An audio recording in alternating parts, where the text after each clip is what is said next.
Μάρκο Κατσιάνη, καλώς ήρθες. Ευχαριστούμε πάρα πολύ για τον χρόνο που αφιερώνεις στη σημερινή αυτή διάλεξη. Να πω μόνο στους μαθητές και τις μαθητριές μας ότι πρόκειται για το μάθημα 3.3 στο πλαίσιο του έργου MINERVA, που έχει δημιουργηθεί ένα πλούσιο υλικό εκμάθησης γεωγραφικών συστημάτων πληροφοριών και άλλων τεχνολογιών που ανήκουν στη σφαίρα της γεωπληροφορικής για τα αντικείμενα της αρχαιολογίας, της ιστορίας και των άλλων ανθρωπιστικών επιστημών. Σήμερα, λοιπόν, να σε καλωσορίσουμε. Καλώς ήρθες. Καλώς σας βρίσκω.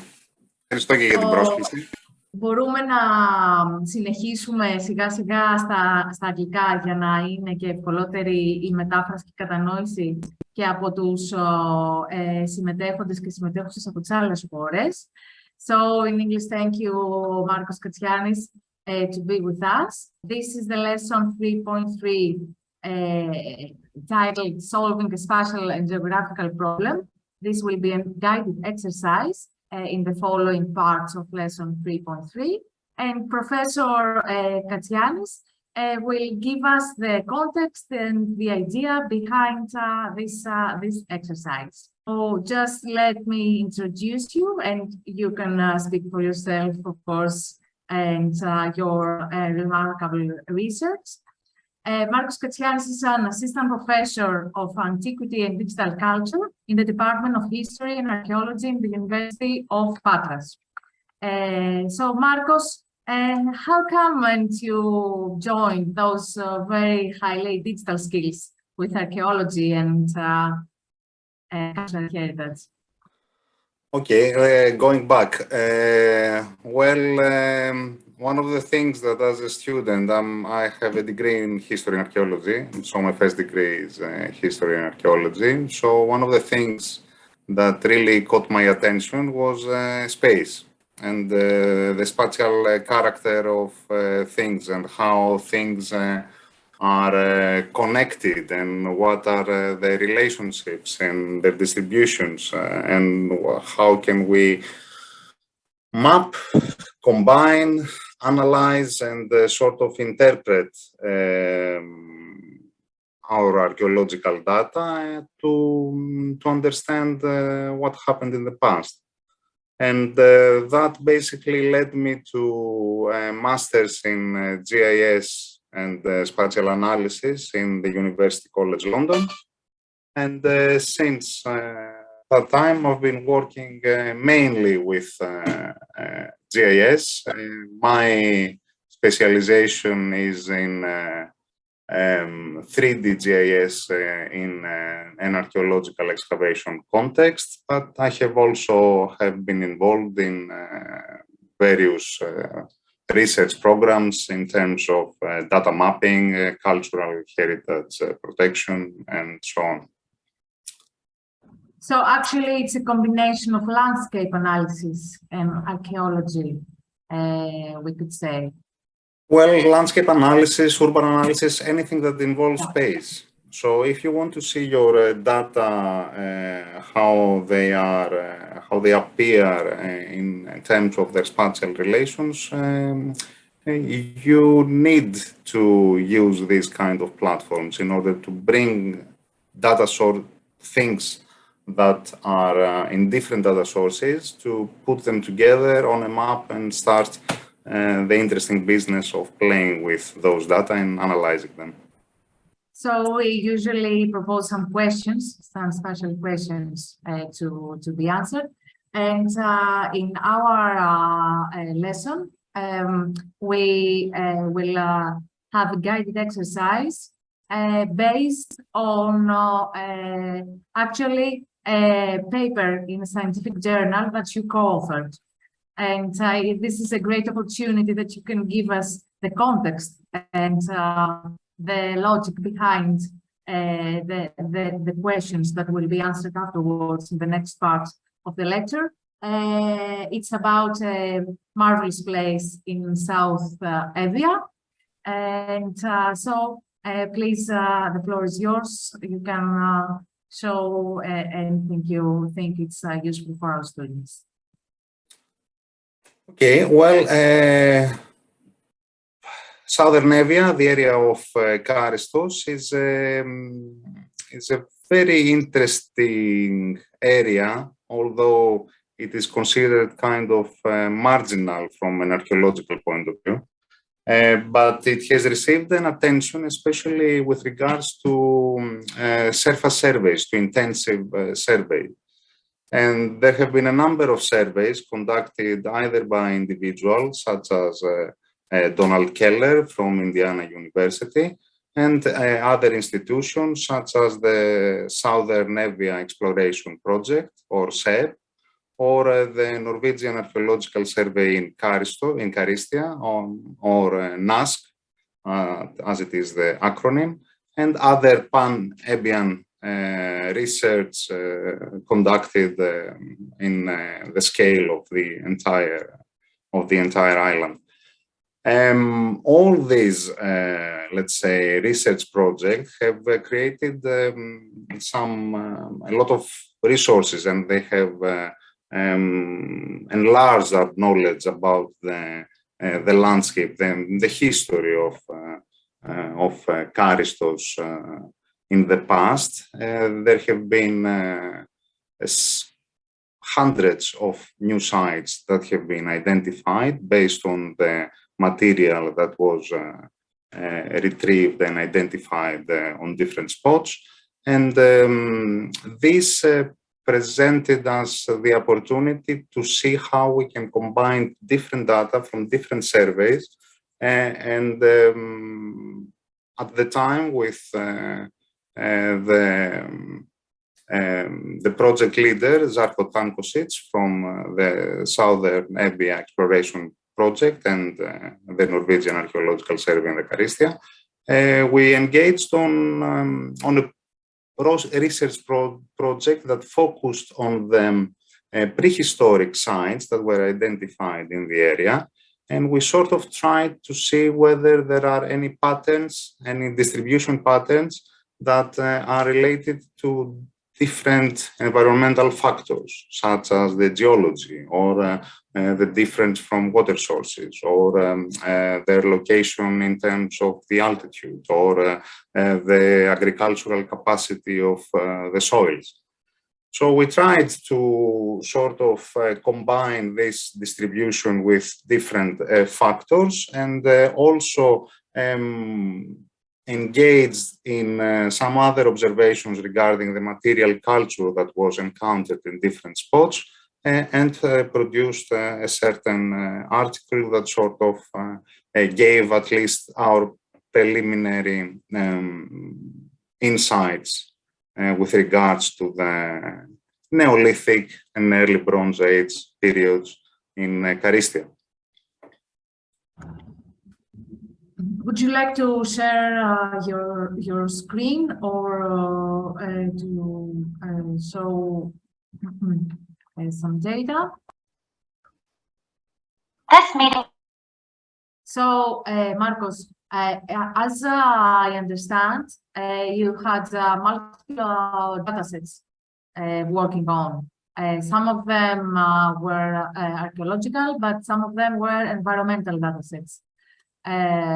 What kind of tools did you use in order to analyze and to manage those datasets?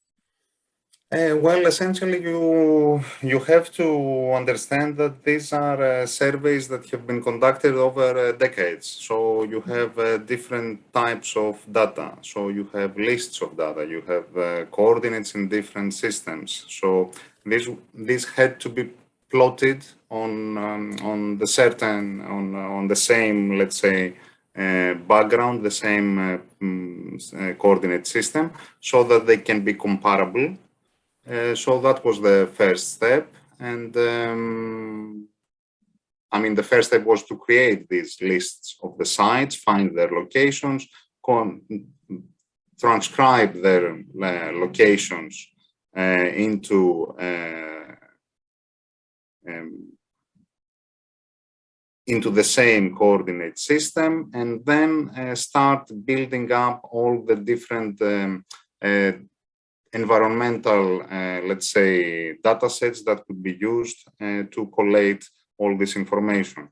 We have used available digital elevation models from USGS or NASA. We have located satellite images from the 60s, the Corona, from the Corona satellites. We have also used the base map of the National Cadastre and Mapping Service, and we have also used the different data sets that were available as open available data. Of course, we had to digitize other sources, so we digitized the geology maps. We built up a database so that we can add information, archaeological information about each site. And then we used available tools to sort of see these distribution patterns. We tried to see which sites were located in the better, let's say, soils, the better soils from an agricultural point of view. And we also tried to see whether we have different concentrations of sites with different material. At the end of our study, we realized that we have certain sites with that have a chipstone industry and pottery that are present on not on the most favorable, let's say, areas. Whereas we have some sites that have only lithic elements, that these are located only on the most favorable, let's say, areas from an agricultural point of view. This led us to certain interpretations about how the landscape was being negotiated and used from the various prehistoric communities back in the Neolithic and the early Bronze Age. So, in all, it allowed us to bring data together in a comparable fashion and see how we can make connections with other elements from the landscape itself. And that provides us a better understanding, overall understanding of two things. What is the current state of the research, the archaeological research in the area? What are the gaps? And what are the areas that we have investigated? And what are the areas that are under investigated? And also some ideas about how we could link all those sites into a story that covers the entire area. So we could state that this was not a very easy job to do without geoinformatic tools. Even with geoinformatic tools, I would say that it was only a first step. I mean, you can combine, you can add more data, and you can see more factors, and like visibility analysis or movement analysis.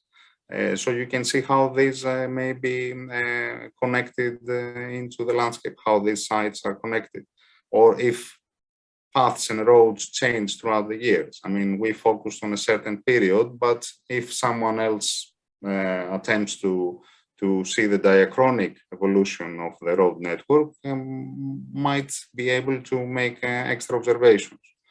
And not only that, but it is also an important tool to understand the requirements in terms of modern preservation. I mean, all these are scatters of finds. Some of these are protected. Some of them need to be protected because of development.